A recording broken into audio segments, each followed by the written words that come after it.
The Philippines said Tuesday it arrested former President Rodrigo Duterte on a warrant from the International Criminal Court for alleged crimes against humanity during his bloody war on drugs. The arrest, a rare triumph for the Hague-based court, which has struggled to get states to act on its warrants, is likely to bring to a head a feud between Duterte's successor, President Ferdinand Marcos Jr. and his daughter, Sara Duterte, the country's vice president. It could also rock the Philippines' relationship with the U.S., which counts on the country as one of its closest allies in its accelerating standoff with China. Marcos Jr.'s office said Duterte, 79, was taken into custody Tuesday morning on an ICC warrant provided by the global law enforcement body Interpol after he arrived back in Manila on a flight from Hong Kong. It said the warrant was for alleged crimes against humanity, which the court defines as widespread or systematic attacks against civilians, including murder, torture and rape. The ICC launched an investigation into Duterte's war on drugs in 2021. Human rights groups say more than 12,000 people were killed in anti-drug operations during Duterte's 6 years in office, when police and state-backed vigilantes violently targeted anyone even loosely suspected of selling drugs.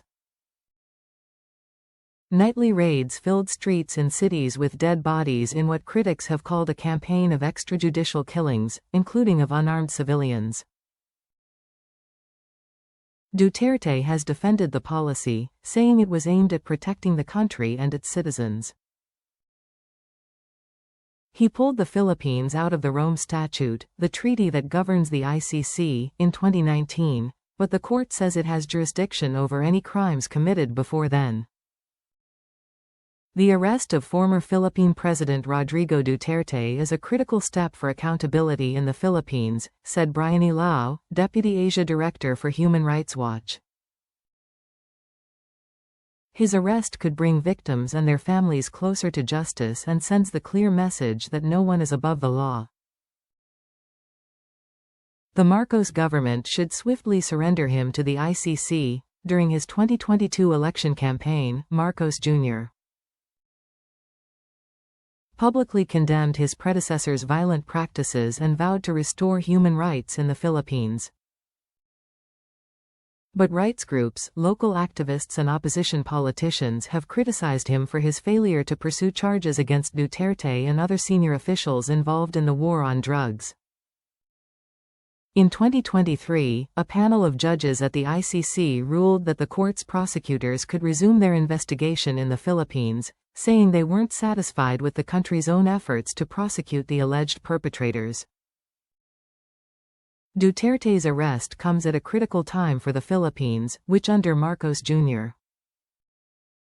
has strengthened its ties with Washington after Duterte had pulled the country toward China and suspended military exercises with the U.S. Last month, the Philippine House of Representatives moved to impeach Vice President Sara Duterte on allegations that included a plot to assassinate Marcos Jr., corruption and a failure to denounce Chinese aggression against Philippine forces in the South China Sea. The feud between the families will overshadow the midterm elections in May that will determine the members of the Senate who will decide whether Sara Duterte should be removed as vice president and permanently banned from running for office. In the Philippines, the president and vice president are elected separately, but Marcos Jr. and Sara Duterte had effectively positioned themselves as running mates during the 2022 vote, temporarily uniting the country's most powerful political dynasties. Marcos Jr. is the son and namesake of the longtime dictator who ruled for 2 decades until being ousted by a pro-democracy uprising in 1986.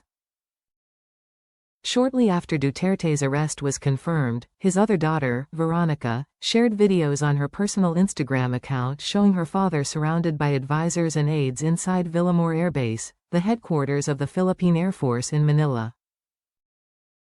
"What is the law and what is the crime that I committed? Show to me now the legal basis for my being here," Duterte says in one of the videos while seated on an opulent leather chair.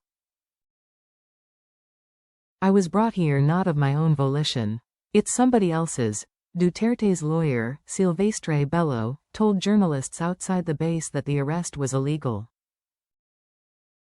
Until now I have not seen a copy of the arrest warrant, he said.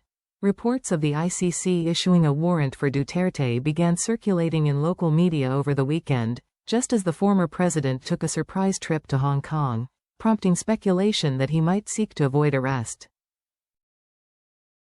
By returning to the Philippines, Duterte is openly challenging Marcos Jr., who will now have to decide whether to extradite his predecessor to The Hague or pursue charges against him at home.